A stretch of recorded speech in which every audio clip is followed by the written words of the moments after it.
प्यारे बच्चों, कैसे हो आप। उम्मीद है आप सब अच्छे होंगे और अपने घरों में सुरक्षित होंगे।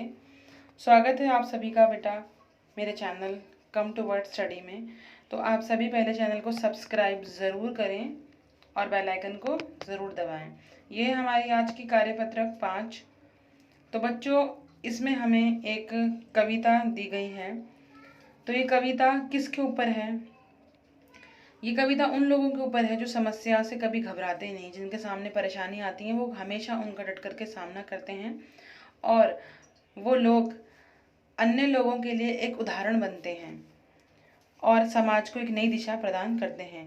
सकारात्मक सोच वाले व्यक्ति को किसी भी प्रकार की कठिनाई और समस्या आगे बढ़ने से नहीं रोक सकती। ऐसे ही सकारात्मक विचार और भाव को बढ़ावा देती है ये कविता। आइए आज हम इस कविता को पढ़ते हैं, जिसमें अपने लक्ष्य के प्रति अटल विश्वास और कर्म करने की प्रेरणा दी गई है। इसे पढ़िए और प्रेरणा लीजिए और संबंधित प्रश्नों के उत्तर दीजिए।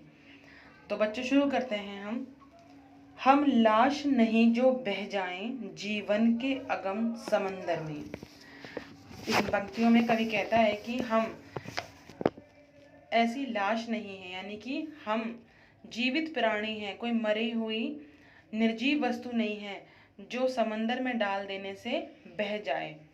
वह दीप नहीं जो बुझ जाए हल्के से धूल बवंडर में। हम ऐसे दीपक भी नहीं हैं जो हल्की सी आंधी और धूल में हम बुझ जाएं या हम मंद पड़ जाएं।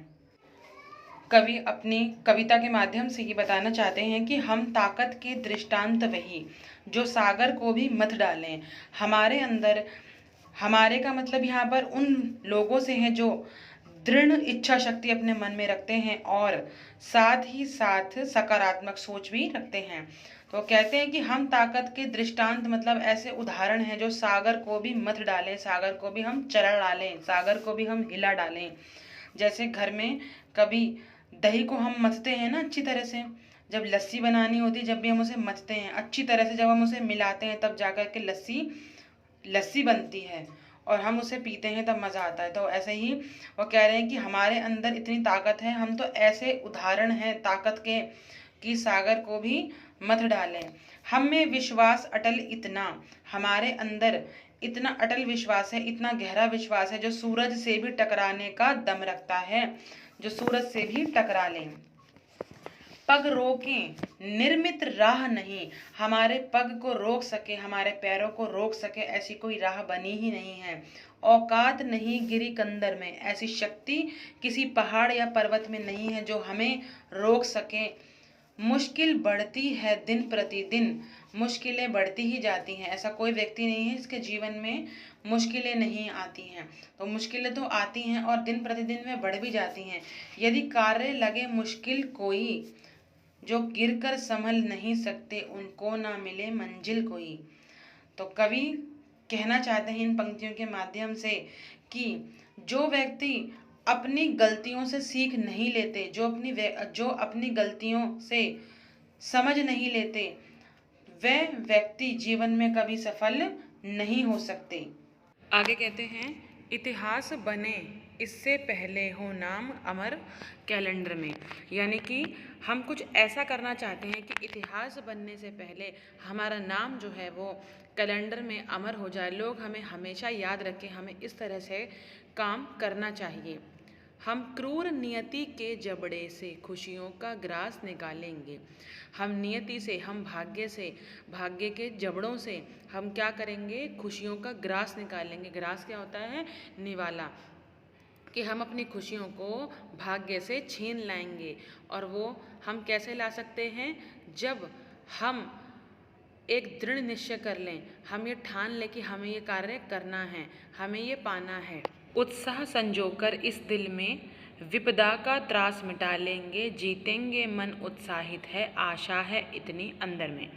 तो कहते हैं कि हम अपने मन के अंदर इतना उत्साह भर लेंगे कि हमें कोई भी कार्य करना हो और या कोई भी विपदा आए, हमें उसका डट कर के सामना करना है।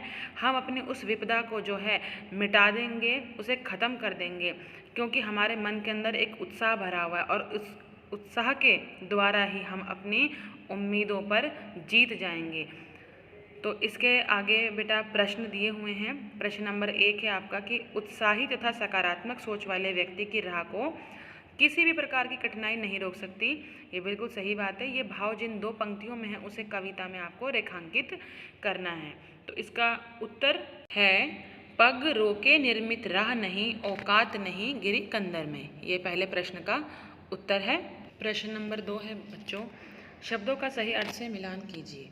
तो इसमें जो शब्द हैं उनका क्या अर्थ है उससे हमें मिलान करना है। जैसे अगम, बहुत गहरा या अथाह, दृष्टांत, उदाहरण। तो ऐसे ही सभी मिलान आपको करने हैं। ये मैंने इसमें निशान लगा दिए हैं। जैसे विपदा, विपदा का मतलब क्या होता है? मुसीबत, कष्ट, दुख। औकात, शक्ति। तो बच्चों आप सभी पहले चैनल को एक बार सब्सक्राइब ज़रूर कर दीजिए अगर आपको कविता अच्छी लगी है, पसंद आई है। और अगर आपको समझ में आई है तो आप ज़रूर चैनल को सब्सक्राइब करें। अब करते हैं हम इसका प्रश्न नंबर 3। कविता के मूल भावों के आधार पर इसका एक शीर्षक लिखिए। तो उसका शीर्षक लिखा है हमने दृढ़ इच्छा शक्ति। प्रश्न नंबर 5। अब ये 3 के बाद 4 आना चाहिए लेकिन यहाँ 5 लिखा हुआ है। कवि अपनी खुशियों को कहाँ से छीन लेने की बात कर रहा है? तो कवि अपनी खुशियों को नियति के जबड़ों से छीन लेने की बात कर रहा है।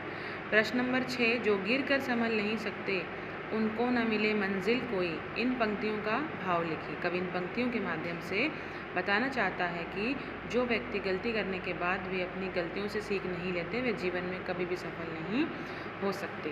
प्रश्न नंबर 7। पग रोके निर्मित राह नहीं, औकात नहीं गिरी कंदर में।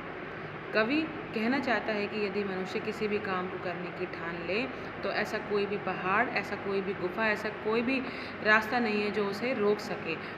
वो आगे हमेशा बढ़ता जाएगा। प्रश्न नंबर 8 है बच्चों, इस कविता से मिली सीख को लिखिए। तो इस कविता से हमें क्या सीख मिलती है?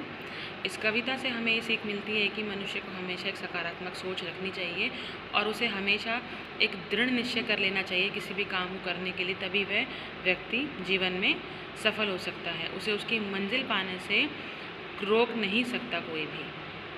तो उम्मीद है बच्चों आपको प्रश्न उत्तर भी समझ में आए होंगे, कविता समझ में आई होगी। तो आप चैनल को ज़रूर सब्सक्राइब करें।